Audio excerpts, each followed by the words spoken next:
How are you? My name is Marla Fernandez, and I just wanted to come on live and talk about marriage and the history of marriage in America, in our Republican society. We are not a democracy. I'm going to reiterate this until it's ingrained in your brain. We're a Republican society. In our republic, you don't go vote for candidates based on the issues that you care about. You vote for candidates who are going to represent you individually and listen to you. And if they don't persuade you that they are representing you individually and your liberty and protecting your liberty, your rights to life, liberty, and the pursuit of happiness, then you could fire their ass at the ballot box. I am so sorry that I used a bad word, but it's true. The ballot box is to fire your representatives or hire new representatives when they don't listen to you individually.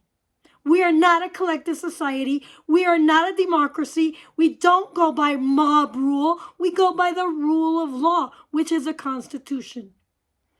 Now, that said, marriage history. 250 years ago, 200 years ago, or maybe 100 years ago, over 100 years ago, the body of family law was tiny, 250. And judges were granted wide discretion in deciding alimony.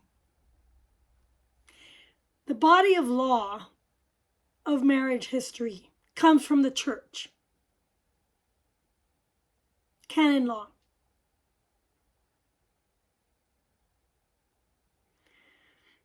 So these judges were granted wide discretions in deciding alimony, child support, property divisions, issues. Divorces were rare,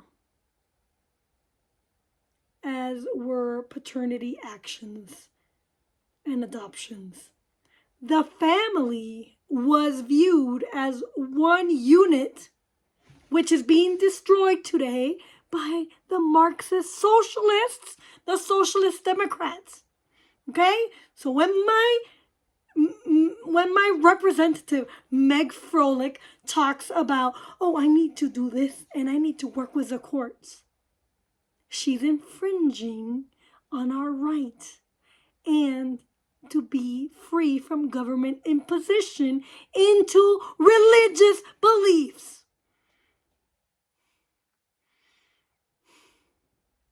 The family was viewed as one unit, consisting of a mother and a father, and the children. However, this change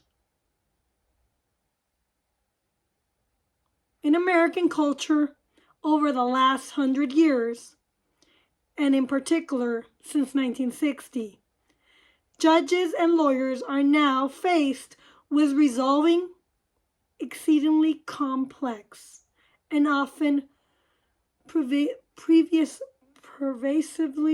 undecided family law issues.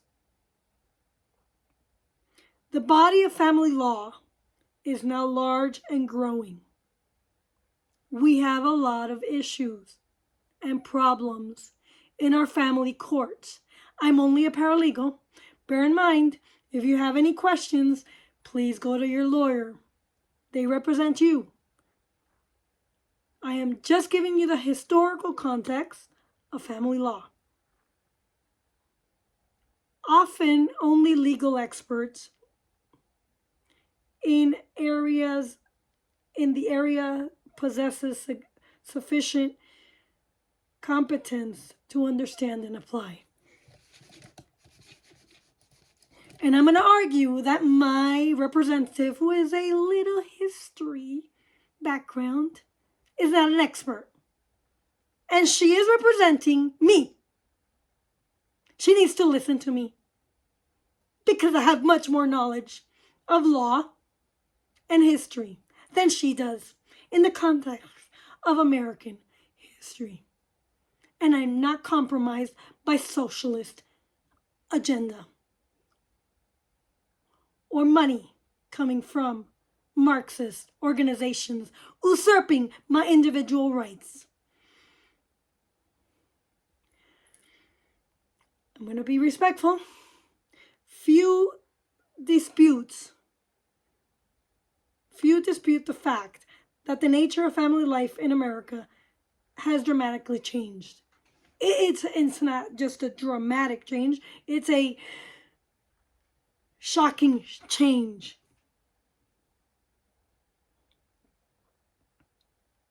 To socialism, communism, and totalitarian tenets.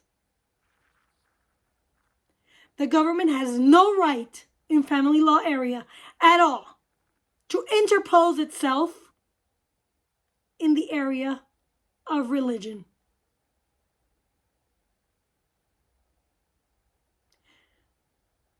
The definitions of what constitutes a family and a parent have been altered by the socialists' agenda, as divorce has become more common. In Colorado, we have 54% divorces.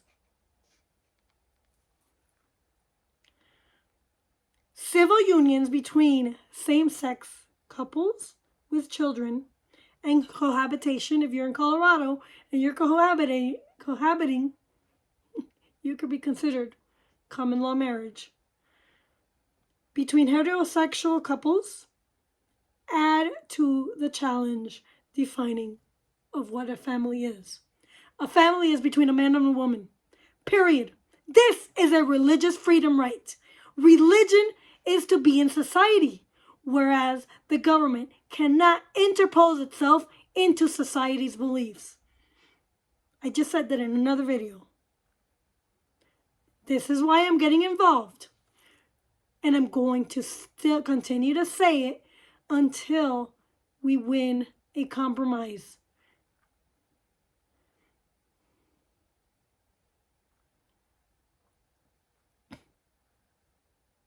In the 1990s, an estimate of 15.5 million children were no longer living with their biological parents.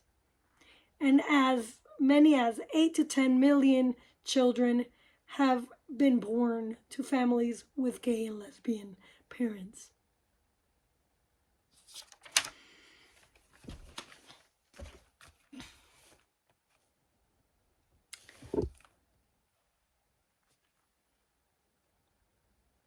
In 2004, heterosexual couples living with children totaled like 43% of all American households.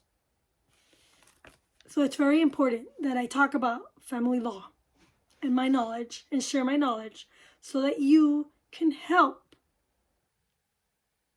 lead the way to discussion in this area.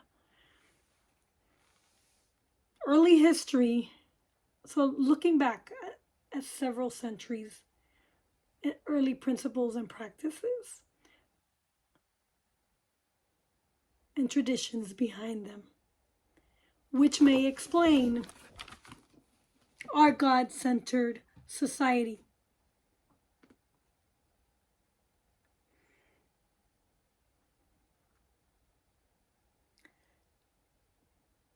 And the effort to allow gay and lesbians to marry.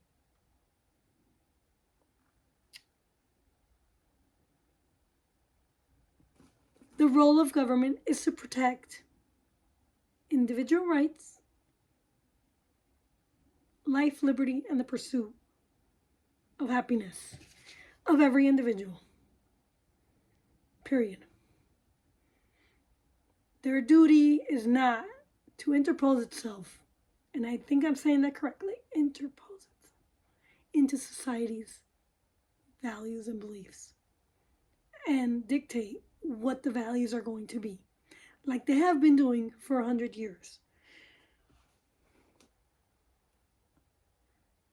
Family law is an area of religious law. And religion has the freedom to be in society. Congress shall not infringe on anyone's right to believe the way they want to believe, which they have been. They have been infringing in our First Amendment right since the inception of American schools. They have been changing our minds and hearts for over 100 years. That is the reason we have a pluralistic society now. We are not pluralistic. We are God-centered. That is why we're having a conflict today. Government needs to back off.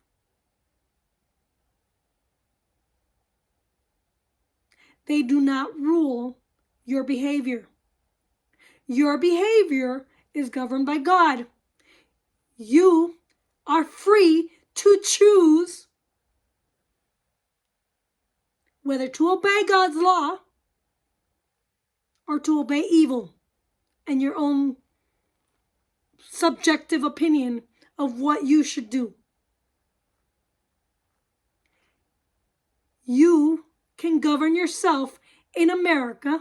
You have the right to choose what to eat, choose what to wear, and choose how to behave.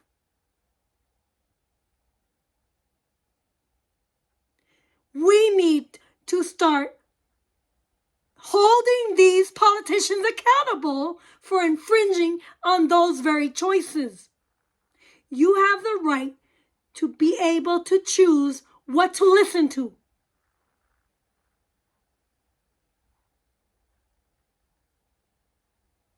But religion has a right to tell you if your behavior is off.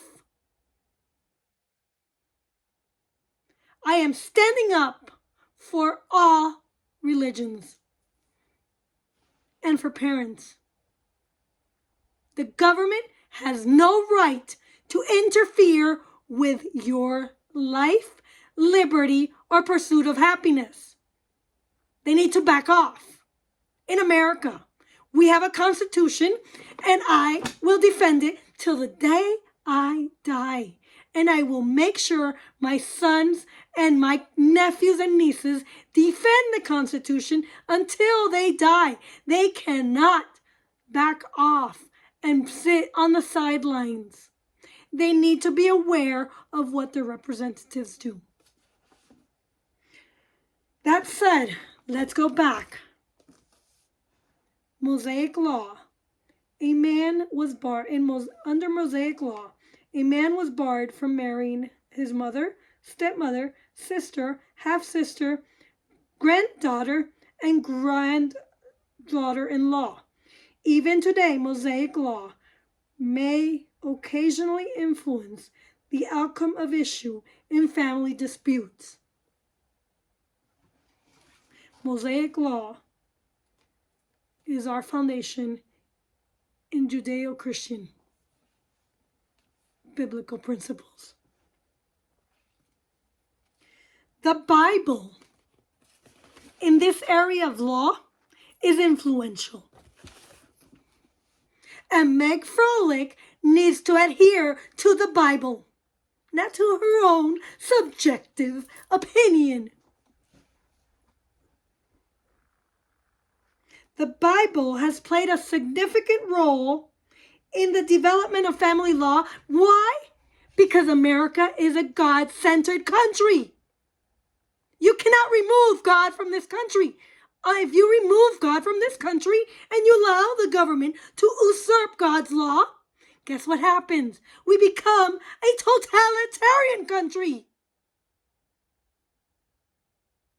That is not the role of government. Got it?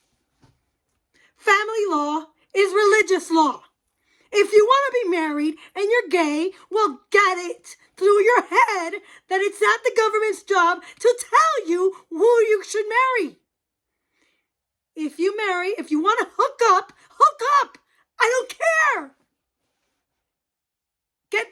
out of my freaking private life.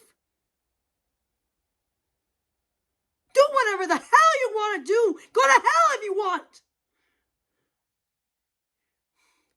I only care about what my church says and whether I could get married or divorced. And I can't get divorced because my church doesn't allow it. Because it's not God's law.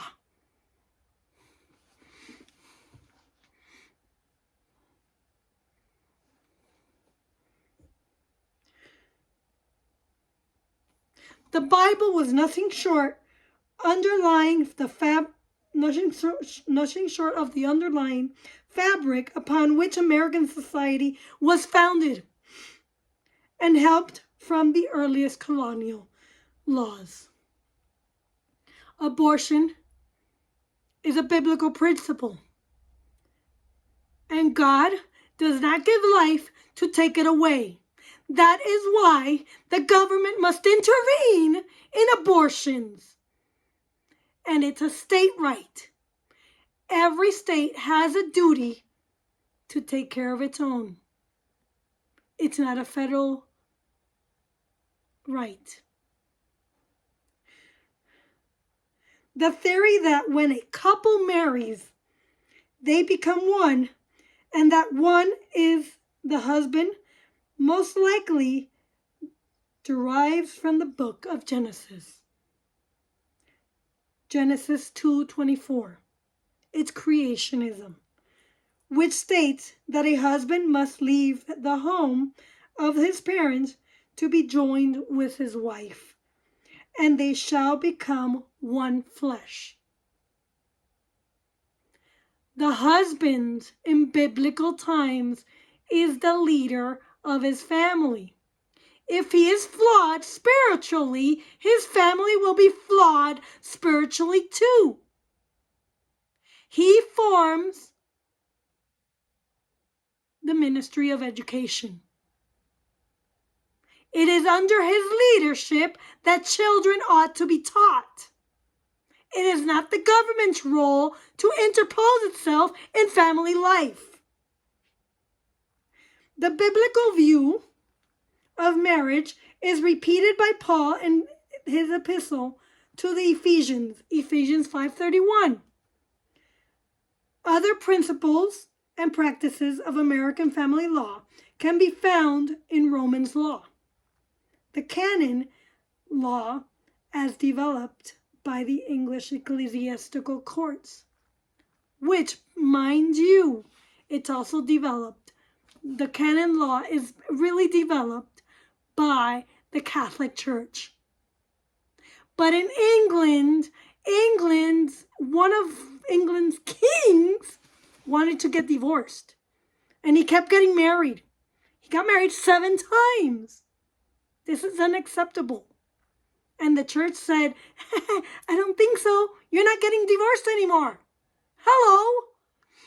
And so the king said, well, in that case, you know what? Then we're getting rid of the church. And that's when our religious wars began. When the king interposed itself into God's law and became the law. Marriage evolves, yes, in this country. It evolved into a social institution because the government interposed itself. Again, the problem is not religion. The problem is government. And government telling us what to do. The whole foundation in America was to be free from government imposition into our lives and dictate what we should worship. Right now, government is asking us to worship man.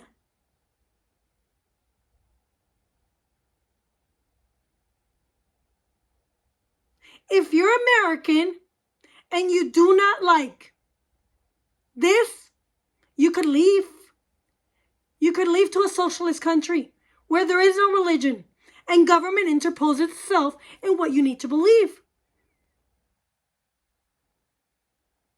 But we are free in this country because government doesn't tell us what to believe, but they want to today.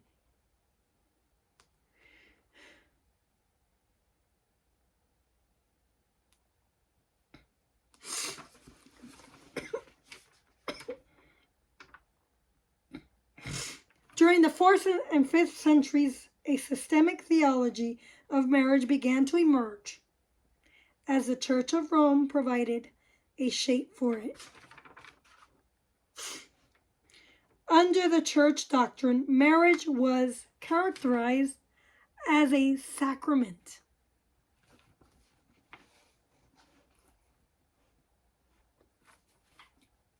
Marriage is a sacrament. And when properly contracted, it opened the flow of divine grace. If you are gay or lesbian, you don't have divine grace because God doesn't accept it. But He gives you that choice to do whatever you want. You can live His law, or you can go the other direction and live however you feel like it. That's freedom in America. You are free to choose. It is your choice, not the government's choice. It is your choice. But you're not divinely, you don't have divine grace. In England, marriage eventually fell to the control of the ecclesiastical or church courts. Ecclesiastical law originally followed Jewish law as a set of Old Testaments and viewed marriage as a sacrament. This is why the Catholic Church is a one true church, because it's a sacrament. And when you get married, you're fulfilling God's law. The church claimed exclusive jurisdiction. This is not the realm of government. The jurisdiction of marriage is the church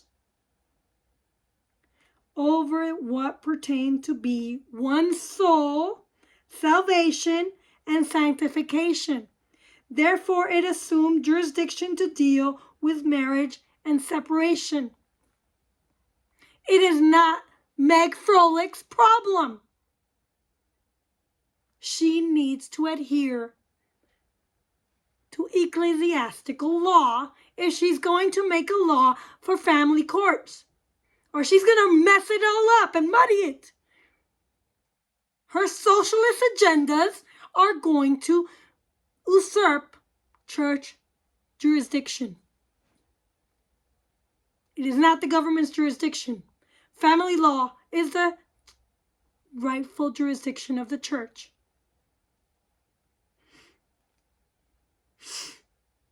The church's jurisdictional view and its understanding of marriage were solidified by the 13th century.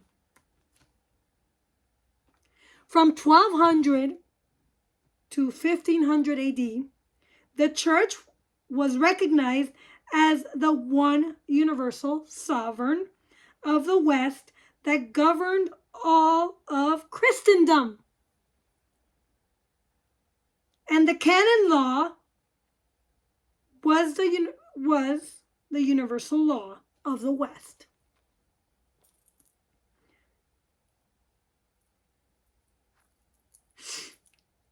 The 13th century sacramental model of marriage remains reasonably close to the heart of Catholic theology. It is Catholic theology that has dictated what marriage is. And Meg Froelich needs to listen to this constituent who is a Catholic traditional person. And I'm trying to adhere to the church principles. Now, Reformation, divorce, and Blackstone. 16th century Protestant Reformation had a significant impact on how marriage was viewed. Thank you, Protestants. Thanks. You muddied the waters, and this is what we have today. The Reformers rejected the church's view that marriage was a sacrament, even though the concept of dissolution marriage had to some extent been mitigated by the law of annulment. Catholic teaching and canon law held that divorce meant only separation from bed and board. A divorce is a mensa et thoro. The decree of divorce, a mensa et thoro, did not sever the marital tie. Just because you get divorced doesn't mean that you severed your relationship. And the parties remained husband and wife. You are still married even though you have a paper saying you're divorced. You're still married until death do you part. Got it? And I'm sorry, gay people, lesbians, you could unite if you want to, but you're not married. It's not a marriage.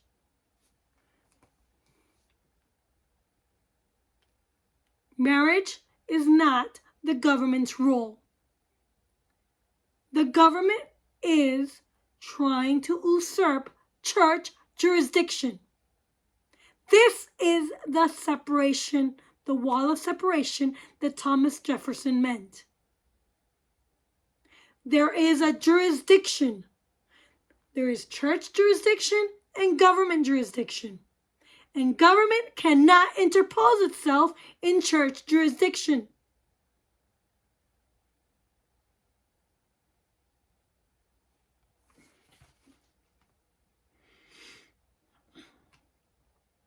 The parties could not remarry during the lifetime of their spouse, and the husband was normally required to provide for his wife.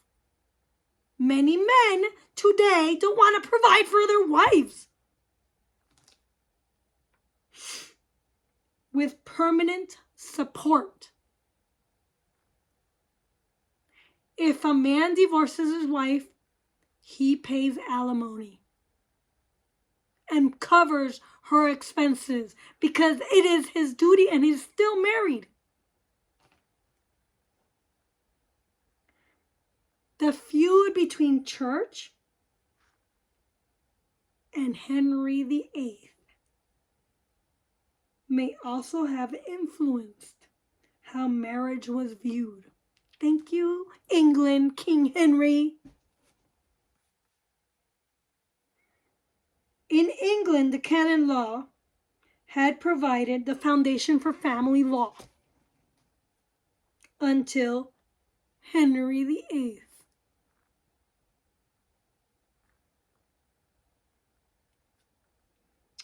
Who broke the church when it refused to grant him a divorce in 1529. However, after making himself the head of the Church of England, little change except for slowly emerging view of marriage may no longer be a union for life. Marriage is a union for life, period. Just because you're divorced on paper by a man doesn't mean you're not married. You're married. You're bounded on earth until death do you part. If you married in a church of God, divorces were rare back then, as evidenced by estimates that between 1670 and 1857, Only 375 divorces were granted in England.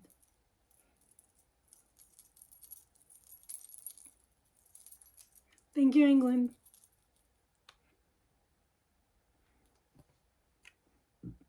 Blackstone's viewed marriage as the unity of man and woman into a single unit. Can a man be a woman? No. No. Can a woman be a man? No. God gives you your identity as a man or a woman to serve his purpose. And if you alter that identity, or government makes you alter that identity, you're not a child of God.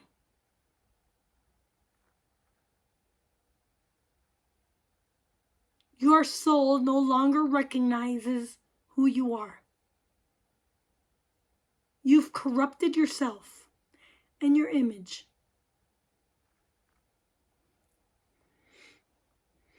He observed that marriage, the husband and the wife, are one person in law. That is, the very being of legal existence is suspended during the marriage, or at least incorporated and consolidated into that of the husband. I'm married.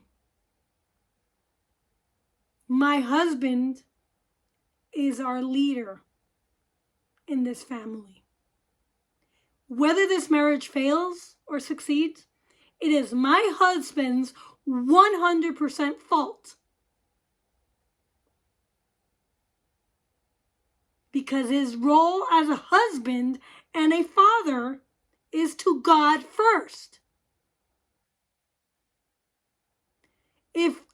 If you do not have a God-centered marriage, your marriage will fail. My duty as wife is to God first. And it used to be a wife and a mother. God first, family second, and then yourself. A man's role: God first, country second, family third, and then self. We are raising a nation that puts self first, and everything else is secondary. We're going to fail as a nation if we don't return to our roots, because you cannot survive in a free society if you are not adhering to God's law and principles. We will become Cuba, Venezuela, Russia, China.